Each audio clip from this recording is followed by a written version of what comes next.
गौतम बुद्ध अपने ध्यान में बैठे थे। तभी वहां पर एक आदमी आया। यह आदमी अपने आलसीपन से बहुत ज्यादा परेशान था।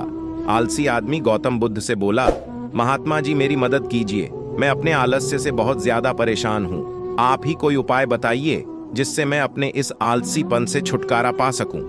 गौतम बुद्ध ने उस व्यक्ति से कहा, पहले मुझे यह बताओ कि आप ही कोई उपाय बताइए जिससे मैं अपने इस आलसीपन से छुटकारा पा सकूं। गौतम बुद्ध ने उस व्यक्ति से कहा, पहले मुझे यह बताओ कि तुम्हें क्यों लगता है कि तुम आलसी हो।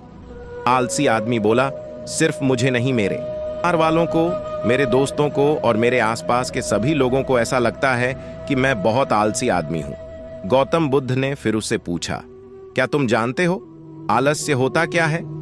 आलसी व्यक्ति बोला, नहीं, मैं नहीं जानता, किंतु मैं इतना जरूर जानता हूं कि आलस्य बहुत बुरी चीज होती है। इसकी वजह से मुझे बहुत नुकसान हुआ है अपने जीवन में। गौतम बुद्ध बोले, जिस परेशानी से तुम छुटकारा पाना चाहते हो, पहले उसके बारे में पूरी जानकारी ले लोगे तो उससे छुटकारा पाना आसान हो जाएगा।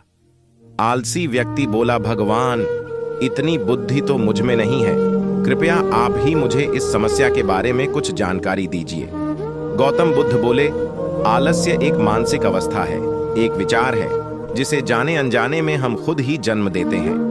आलस्य दो मूलभूत कारणों की वजह से ही जन्म लेता है, एक है शारीरिक और दूसरा मानसिक। शारीरिक कारणों में पहला कारण है गलत तरह का भोजन। हम सभी जानते हैं कि हमारे शरीर को भोजन से ऊर्जा मिलती है और यह ऊर्जा सजीव चीजों से मिले तो अच्छी, यानी कि प्राकृतिक रूप से जो हमें भोजन की प्राप्त होती हैं, उनसे अगर ऊर्जा मिले तो हमारा शरीर इससे अच्छी ऊर्जा प्राप्त करता है। इससे उलट यदि हम निर्जीव वस्तुओं से ऊर्जा प्राप्त करते हैं तो यह हमें आलस्य की ओर लेकर जाती है। आलस्य का दूसरा कारण है हमारी शारीरिक गतिविधियां। हमारी शारीरिक गतिविधियां भी हमें आलस्य के चंगुल में फंसा सकती है। गौतम बुद्ध ने आलसी व्यक्ति को अपने शिष्यों की तरफ इशारा करते हुए कहा कि देखो, इनके चलने फिरने बैठने के तरीकों में तुम्हें कुछ अलग नजर आ रहा है।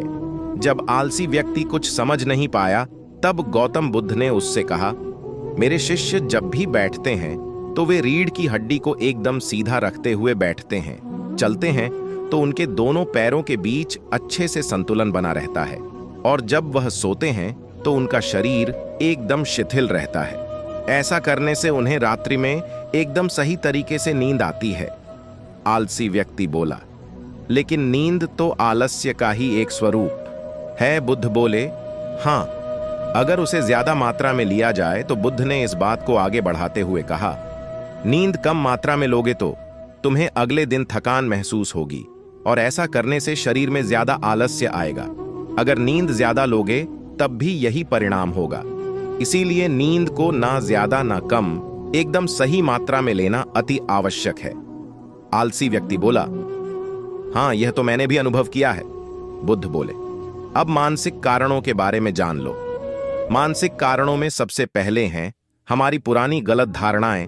अक्सर ऐसा होता है कि हम पहले जिन कामों में असफल हो चुके हैं, हमारे अंदर ऐसी भावनाएं बन जाती हैं कि हम उस काम में हमेशा असफल होते रहेंगे, जिस वजह से हमें उस काम को करने में आलस्य है।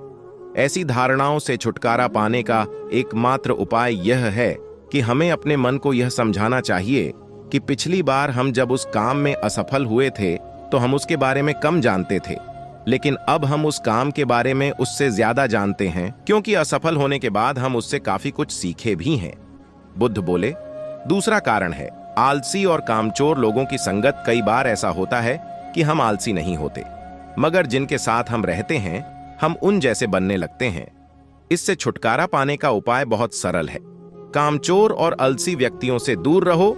ऐसे 4.11 को बड़ी लगन से करते हैं और तुम्हें कुछ सिखा पाए।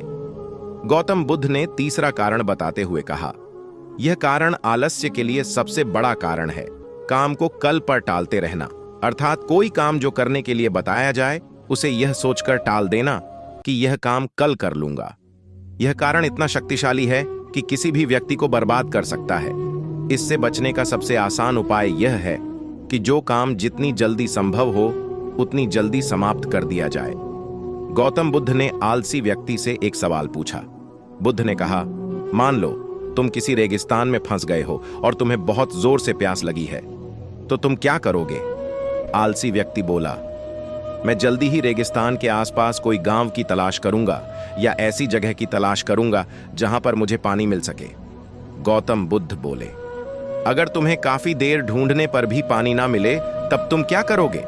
आलसी व्यक्ति बोला, मैं तब भी अपनी तलाश जारी रखूंगा, क्योंकि ऐसी परिस्थिति में मेरे पास कोई और दूसरा विकल्प तो होगा ही नहीं।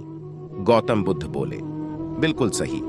और यही है मानसिक स्तर पर आलस्य का चौथा कारण।